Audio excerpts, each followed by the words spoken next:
اعوذ باللہ من الشیطان الرجیم بسم اللہ الرحمن الرحیم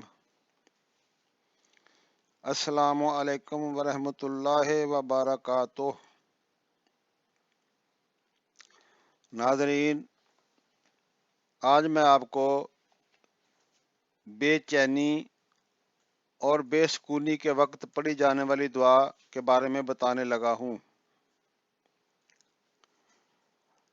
سیدنا عبداللہ بن عباس رضی اللہ تعالی عنہ فرماتے ہیں کہ رسول اللہ صلی اللہ تعالی علیہ وآلہ وسلم قرب کے وقت یہ دعا کرتے تھے: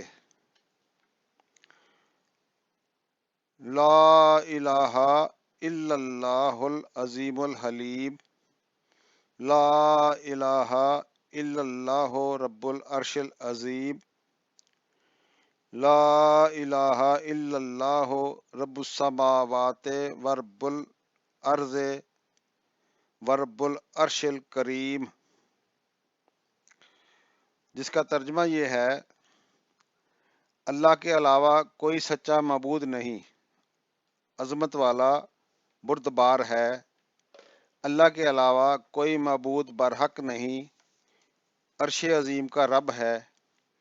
اللہ کے علاوہ کوئی معبود برحق نہیں، آسمانوں کا رب ہے اور زمین کا رب ہے، عرش کریم کا رب ہے۔ یہ حدیث بخاری 6346 اور صحیح مسلم کی 6921 نمبر پر ہے۔